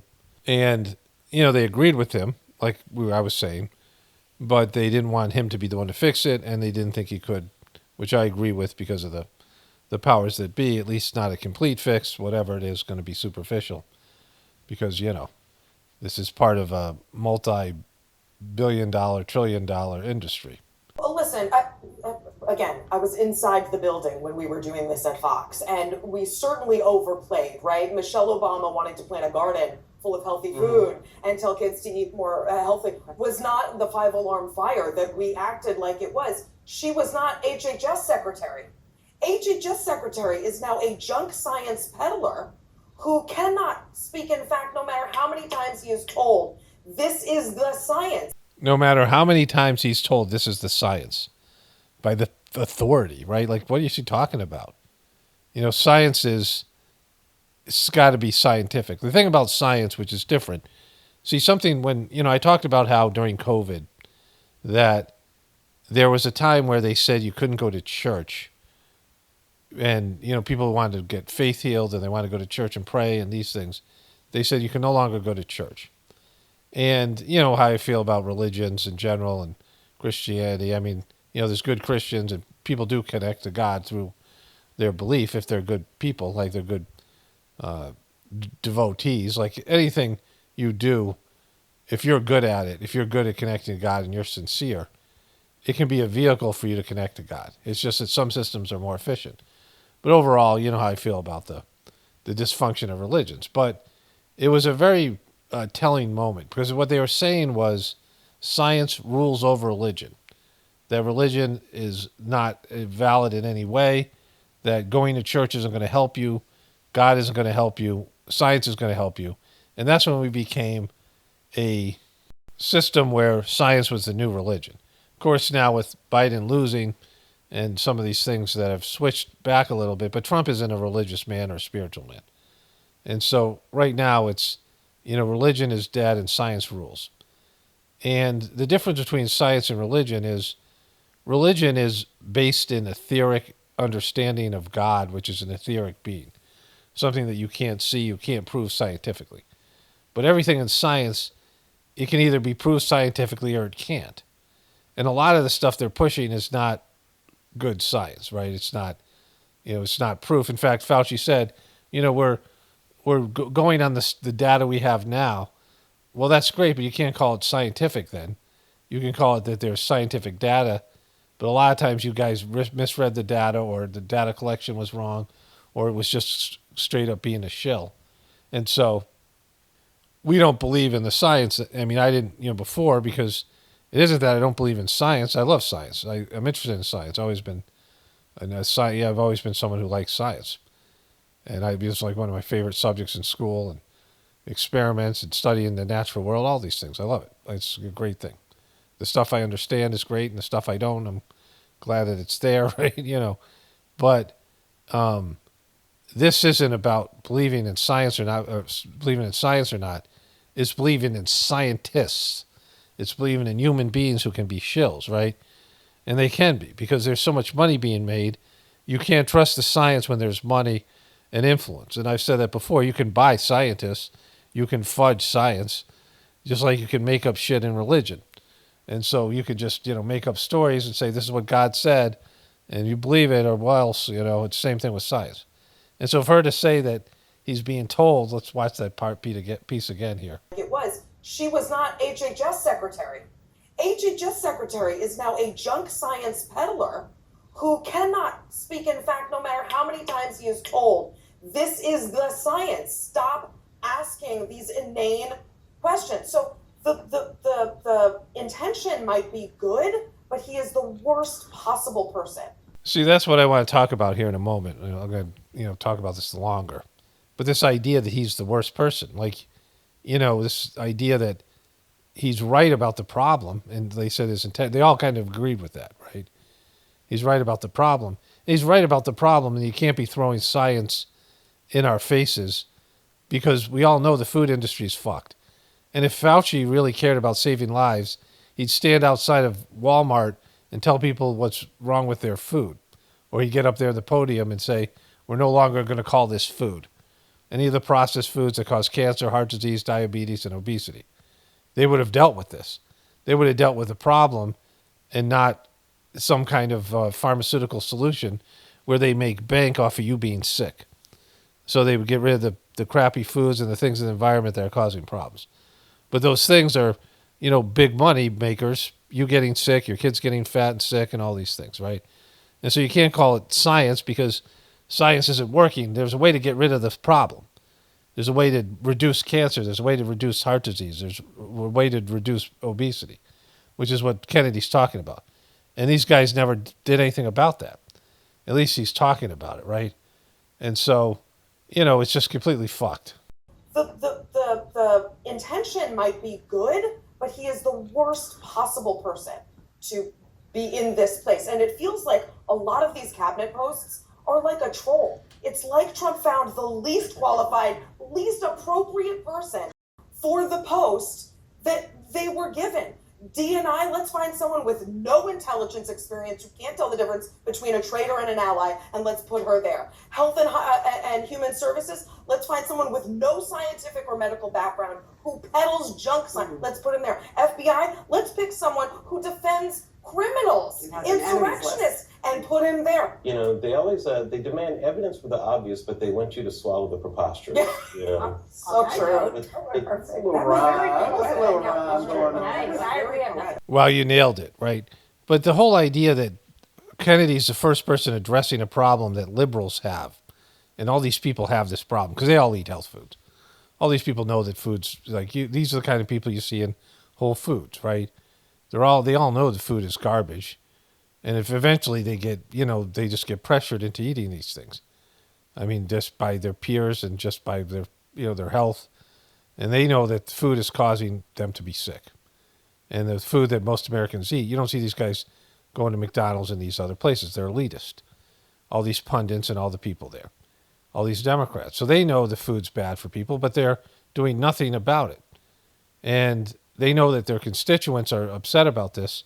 Many different liberal communities are coming around to this, and the liberal movement started this in the first fucking place. Remember, she was talking about how Fox News slammed Michelle Obama for putting out a organic garden in the White House, which is a good thing.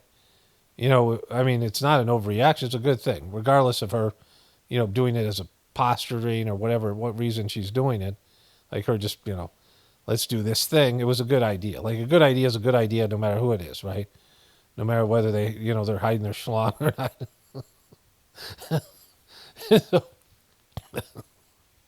And so that just came out of nowhere.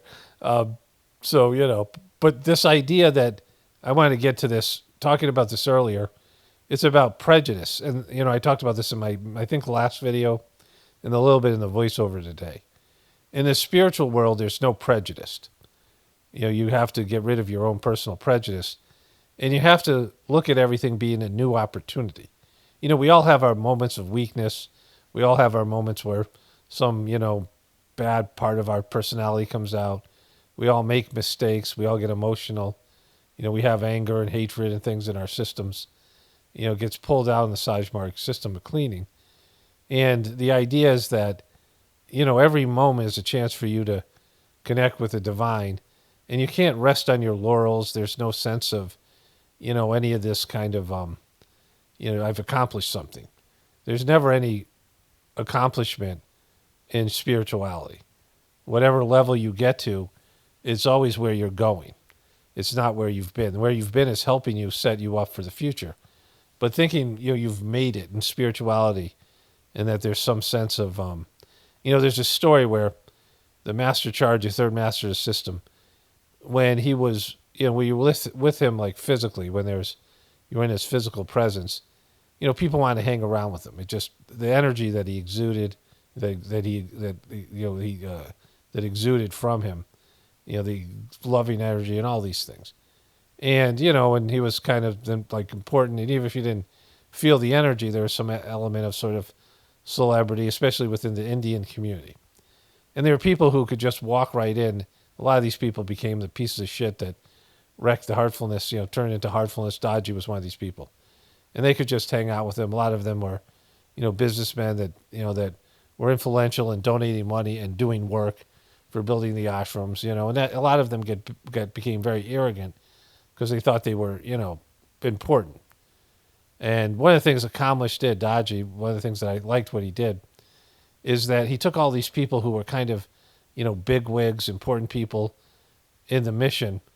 There was a gathering. They came to India when I was there, and they were serving food. And I know all these people, and I'm like fucking giving them a hard time because, they didn't know how to do it. Like, we all had volunteers where people would serve food, make food. We all did volunteer jobs. And usually it was people who were, more of like the lower caste or people who were just humble people, the kind of best people that were, they would do the work without looking for any kind of notoriety. They just blend into the background. And, these guys were all these important people. People who were multimillionaires and people who had important positions in the mission, and they're out there slinging the food out. And I thought that was a good idea by Kamlesh to do that, some act of humility, right? This guy Kamlesh Patel, Dodgy, who became this, anti-master kind of cult leader, fake cult leader, wannabe cult leader, I don't know. But anyways, there's desire for people to spend time with the master of the system. And this young Indian guy was telling me this story where he was like, spent time with Charji, and he had a really nice time. And Charji was talking to him, and he was like, wow, I know him now. I'm going to spend time, I'm just going to walk up and be part of his inner circle. And he was thinking about this, it was like patting himself on the back, like he made it, and, all this shit. And he went up to see Chargy, like, it was in America. So he had more access. Chargy was more available in America because there's less people. There's tens of thousands of people at the gatherings in India. In America, maybe 1,000 people, and he was more available. And so the guy goes up to him, and Chargy goes, "Who are you?" And this guy had this whole scenario he had in his head that, like, he had sort of made it, right? And, one of the teachings is that, everything is an opportunity for divinity, and anybody can access the divinity within them.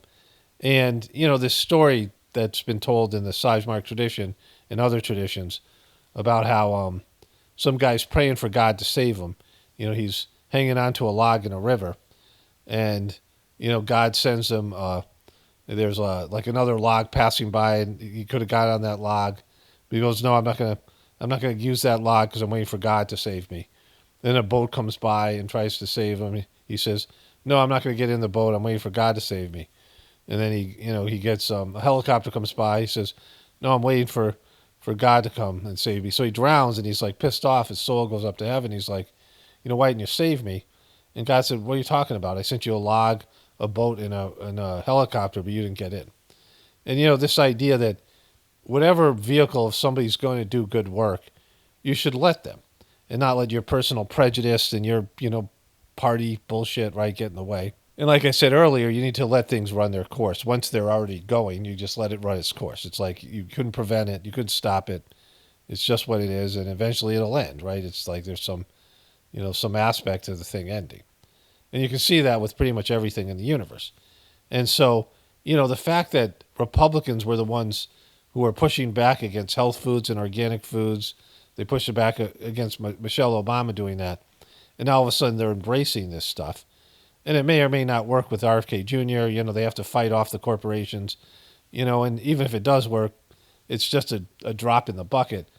But, like I said, when he was running and he said some good things, you have to give people a chance to do whatever they're going to do. Or not give them a chance, just, keep an open mind. I mean, even if you're a liberal and, or if you're a Republican and it's a Democrat, like you never know who's going to be an ally for you or who's going to render God's, God works through everybody and whatever that means, right? Sometimes it's not good things, but it's good for you. Like sometimes people are doing wrongs to you that are ultimately for your spiritual benefit, which is an interesting way to look at it. There's a Maxim 7. These were 10 spiritual principles to live by. Be not revengeful for wrongs done by others. Take them with gratitude as heavenly gifts. And what this, I'll just describe how he wrote about this thing. I've read it in the past, but I don't have time for that for this video. But what he says is that, as you get egotistical, you start making your own illusionary world. And you start thinking of yourself as great, and you think of yourself as the doer, that you're doing everything and God has nothing to do with it. And your ego becomes, a block to your spiritual advancement. Now you think you're the doer, you've cut yourself off from God. And so people come along in your life and humble you with maybe do bad things to you or whatever. And it works in a way, and he talks about builds up a certain level of heat in your spiritual system, and it creates the burning off of these illusions you've made about yourself. One of the needs for having critics. And so it keeps you humble, and it removes some of the egoism that you've developed. And so these people are doing horrible things to you, but it has a net result of you evolving spiritually and retaining and coming back to a more balanced spiritual condition. And he said, shouldn't you be grateful to them as a true friend because they've rendered you service, right? And so, like I've experienced this, and I think many people have, when you look at it this way, that some of the negative things that have happened to me, like especially in the last so many years, have resulted in huge spiritual leaps and, just complete benefit. So, these people are not, in my mind, good people or people I like, but I can't deny the benefit that I've received from it, right? It's a wonderful way to look at it. And so, anything that's happening in the world if you keep an open mind about it, we don't know if it's a good thing or a bad thing. It might be something we don't want or we're trying to avoid, but we don't know how it's going to play out. And if we look at it as being from God, you know, any of these things, when Biden was elected, that was from God, and when Trump's elected, that's from God, then, you know, whatever happens is like part of a plan, and it's for our collective good. Anyways, let's move on to the next thing here. You know, I woke up today, and there was a video recommended of this guy, and it was Rachel Maddow mocking him, and I couldn't dispute her mocking. I'll show you a little piece of the end of it. But the first part she mocked, and I'll show you an extended clip here, is the guy is like nonsensical. Now he's on the world stage here. He's talking about NATO, right? And NATO spelled as above, so below. This bullshit thing. And it's an imperative given the strategic realities that we face. And that begins with increasing defense spending. Okay, so that's not what we need. 2% is a start, as President Trump has said, but it's not enough. Nor is 3%, nor is 4%, more like 5%. Real investment, real urgency. We can talk all we want about values. Values are important. But you can't shoot values. What? You can't shoot flags, and you can't shoot strong speeches. There is no replacement for hard power. As much as we may not want to like the world we live in. So it's just a bizarre thing to say, right? You know, like this is the hard line. You know, the guy is a throwback. And, you know, just again, like the Biden Secretary of Defense was horrible. And I don't, you know, Rumsfeld, I mean, I can't remember all the Secretary of Defenses. But they're all New World Order, military-industrial complex shills. But this is like you just can't say, like, it's stupid what he's saying, right? He sounds like a child. In some cases, there's nothing like hard power. Nothing like hard power. Is he selling some kind of like dick pill here? You can't shoot values and you can't shoot flags, right? You can only shoot bullets. And so apparently he went and reversed himself after giving away the farm to the Russians, and he had to backtrack. And so that happened here. As it pertains to NATO membership not being realistic outcome for negotiations, that's something that was stated as part of my remarks here, as part of a coordination with how we're executing these ongoing negotiations. Okay, so that was the kind of stuff we heard from Kamala Harris, right? Like, let's listen to that again. That's doublespeak. Like, you just, you know. NATO membership not being realistic outcome for negotiations. That's something that was stated as part of my remarks here, as part of a coordination with how we're executing these ongoing negotiations. And like, she gets to mock that because it was the same kind of shit that we heard from Sarah Palin. Say that again. Can we diagram that sentence? That's something that was stated as part of my remarks. It's like he asked ChatGPT to come up with the most passive voice way to say, you know what, I need to take back that dumb thing I said. It's not just our allies abroad who reacted negatively to Pete Hegseth's comments. After Hegseth made those comments, the Republican chairman of the Senate Armed Services Committee, Senator Roger Wicker, responded by saying, quote, "I'd prefer we don't give away negotiating positions before we actually get started." After Hegseth then tried to take it back, walk back what he'd said and say he didn't really mean it, Senator Wicker then responded again, saying, quote, "He made a rookie mistake. I don't know who wrote the speech. It's the kind of thing Tucker Carlson could have written. And, quote, Carlson is a fool." So, you know, so this is where Hegseth ends up, doing the Kamala Harris, right? And, you know, you can't shoot values. You can't shoot flags. And so there's that. So it's universally known that, I think most people have a sense of this, that, you know, this is a time where we need somebody great. or we need, greatness, not just a person, but like people. Like this is a time where we're up against it and we need greatness. And, for those people who have deluded themselves thinking that this is just a left-wing problem, all the right-wing QB types, all those people, you can't help those people because they're just, they've not changed at all. They've been emboldened. They're just worse than they were before.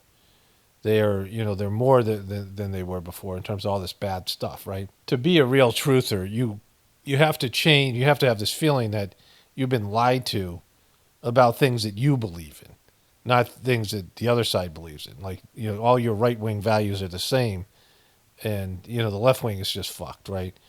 And so, that's just, they're just, they're not truthers, they're not anything. But the majority of people, but even they know that we need something or somebody great. Both things. We need like a leader that's great, like Trump being that person, and we need a movement that's great.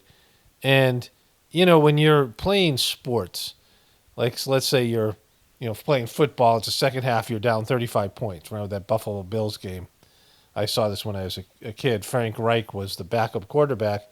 He had led a similar comeback when he was at Maryland University. And Warren Moon was a quarterback for the Houston Oilers. I remember the game because I remember the Buffalo Bills coming back. And I don't even know why I stayed and watched it. Like, it's one of those kind of vivid memories I have of a football game. And I wasn't really big fans of either team. Like, I didn't dislike either team. It was a playoff game. And the Buffalo Bills tied it, and Warren Moon was standing there, and he had a cup of water, and he throws his cup of water on the ground, and he goes out because now he has to score, right? And everyone thought the game was over. But when you have that kind of a comeback, you're down 20 in the fourth quarter, 25 in the fourth quarter of a basketball game, it's possible to come back, but you have to be pretty much perfect, right? Like, you have to make every shot, and you have to play incredible defense. The other team has to get cold. You just need all these things to happen, right? When you're down in significant points. And it's like we're down 400 points going into the fourth quarter. Like, it's not, it's not really conceivable, like whatever it is, the maximum amount of points you could be down, or more than the maximum amount of points you could be down. And you would need greatness. You would need perfection. And Trump isn't great or perfect.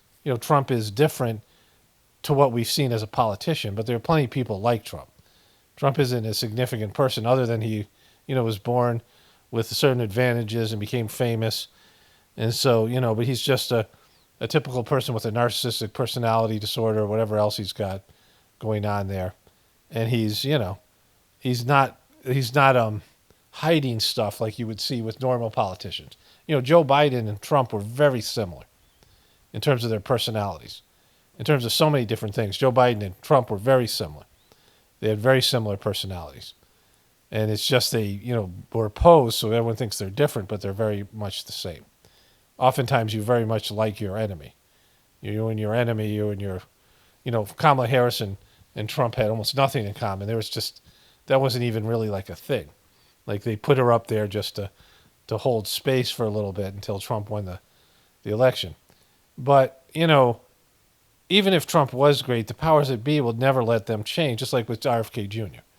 They're not going to let them change and wipe out industries and, gobs of money. And even if they did let them do that, it still won't be enough to fix the system.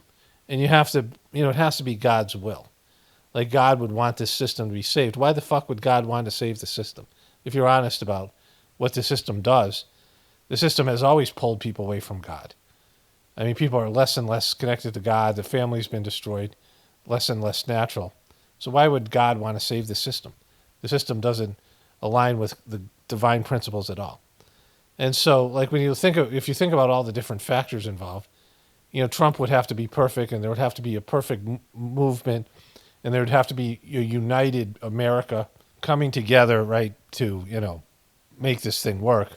And that's never going to happen. People just suck. Like, even if Trump was great and the politicians were great, of course they're not. They're horrible, and the people are just as bad. And so you don't have perfection. You don't have greatness. There's no greatness here in America. This idea of making America great again, there's no greatness. I mean, the greatness is, you can make a case that America's never great, but in terms of individual greatness and achievement, those days are behind us. And things that were considered like the epitome of our greatness was landing on the moon, right? That was the American pinnacle. Like that was something, I mean, think about like the things that have been done since and the things that were done before. And now we're like, that didn't happen. Like that was bullshit. And so we're even questioning our so-called greatest moments. Now, everything's up for grabs and we're questioning all those things. So like greatness is not, it's not there for us. And certainly, we're less great now than we ever been. And so, these great standards and great men that were upheld, the founding fathers, they had slave owners. They weren't, all that was cracked up to be. And they were certainly more intelligent, more articulate. They had much more vocabulary. And they were capable of so many different things. The people that in the past, if you would list their skill set, these guys weren't playing video games and watching fucking TV. Like they played instruments, right? So, in the family, they had people playing multiple instruments. People could make things, I mean, all the different skills they had, woodworking and, blacksmithing, all the kind of skills people had. The kind of stuff they could do with animals, how they could process foods, the kind of foods they could make, their ability to gather food, their ability to turn that food into, I mean, you can't just, we buy flour and it's already been harvested and milled and it's in a bag in the grocery store. They grew, wheat, harvested the wheat, made the wheat into flour, and then made it into food. All these things, right? Having all the ingredients in their, have eggs from their chickens and, all the things, right? I mean, very few people, money was not as big a deal then because a lot of the needs, people were self-sufficient. And just being in a homestead, knowing how much I do now with, compared to what they used to do, and I'm not even scratching the surface, right? In terms of my, peak amount of food that I was growing, my family was growing or whatever. And so that's just food. We're making clothing and, all the other things you need to do, right? Preparing your house for the winter and, chopping down firewood, all these things, like all these skills and all this work people used to churn out, along with whatever things that they were doing, right? In terms of their, artistic expression and, things that they were doing to gain some income, they're painters and frickin', God knows their, skill levels, all the different things that a normal person was able to do versus what a normal person is able to do now. There's no question of the differences. And so we're a lot worse off. We're weaker, more entitled, the pussification of America. I mean, everything about it. And so, there's nothing there. There's no greatness in us to save a system that God doesn't want to be saved, right? And so, if you think about Trump saving it, like all these Trumpers, he can't be just better than Biden. Like that's not going to do it, right? We're in everyone admits that realizes we're in a pivotal time. Anyways, I was going to do this piece on Trump and Modi. I'll just kick that over to the next day. I'll do that on Sunday. This video won't be up. I think I'm going to take a day off. The videos, people are getting behind on the videos. Like you have to take a day off. I'll take a day off tomorrow in terms of posting videos. And then I'll just start posting again on, I'll post some on Monday, and I have 2 videos now. This video won't go up till Tuesday. So anyways, only spirituality will save this world. It's Paravano, definitely reporting for the apocalypse. And the ascension, everyone have a blessed day and be grateful.